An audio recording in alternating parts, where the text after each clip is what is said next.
இது காலங்காலமாக வழக்கமாக தீபம் ஏற்றுவது என்பது நடந்த ஒன்றுதான். இடைக்காலத்தில் கொஞ்ச காலம் இது விட்டு போயிருக்கும். இப்பொழுது இதை ஏற்ற வேண்டும் என்று சொன்னால் மலையில ஏற்றாமல் வேற எதில ஏற்றுவது? விளக்கை மலையில வைத்தால் தான் தெரியும். இந்த காலங்காலமா நம்ம அந்த உச்சி பிள்ளையார் கோவில்ல தான் ஏத்துறாங்க. இப்ப ஏன் வந்து காலங்காலமா இல்ல, உச்சி பிள்ளையாரே பின்னாடி வந்தவர் தானே. முருகன் தான் சங்ககால கடவுள் என்று நான் சொல்லுகிறேன். அப்போ உச்சி பிள்ளையார் சங்ககால கடவுளான முருகன் திருப்பரங்குன்றத்தில் அமர்ந்தது பரிபாடலில் பேசப்படுகிறது. என்ன, உச்சி பிள்ளையார் நேற்று வந்தவர், அது ஏதோ ஒரு காரணமாக உச்சி பிள்ளையார் கோயிலில் ஏற்றி இருப்பார்கள். அதை விடு.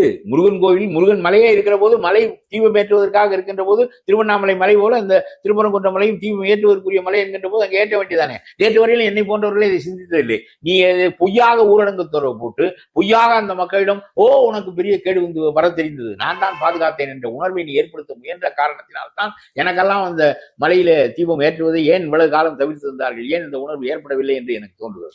நான் என்ன சொல்ல வரேன்னா, இந்த முட்டாள்தனமான ஆட்சியாளர்கள் சொல்வதை கேட்டு நீ மற்ற மக்களை பகையாக கருதி வளருவாயே, ஆனால் கடைசியில் அது உங்களுக்கு பெரிய இடர்பாட்டில் வந்து முடியும் என்பதை புரிந்து கொள்ள வேண்டும். இந்த ஆள் வந்து செய்கின்ற வேலையெல்லாம் உங்களுக்கு இதம் போல தெரியுமே தவிர அது உங்களுக்கு பெரிய அழிவில் வந்து முடியும் என்று நான் சொல்கிறேன். இதை புரிந்து கொள்ளுங்கள்.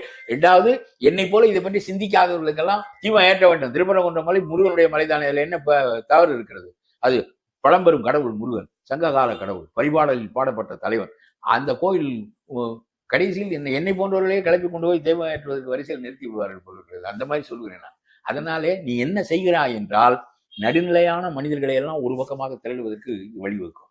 சிறுபான்மை மக்களுக்கு என்றைக்கும் ஆபத்தாக இருக்கும். இந்த ஆளை நம்பி இருப்பதன் மூலம் சமூகத்தை பிளவுபடுத்துகின்ற வேலையை இவர் செய்வதன் மூலம் பாதிப்பு யாருக்கு என்றால், கல்லில் கண்ணாடியை மோதினால் கண்ணாடி தான் உடையுமே தவிர பெரும்பான்மை மக்கள் எங்கேயும், அது பாகிஸ்தான்லையும் பெரும்பான்மை மக்கள் தான், வங்கதேசத்திலையும் பெரும்பான்மை மக்கள் தான். எங்கேயும் இந்த உணர்வே இல்லாமல் இருக்கிற தமிழ்நாட்டில் இந்த உணர்வை கொடுத்துக்கின்ற வேலையை இவர் செய்கிறார், இந்த 7% ஓட்டுக்காக.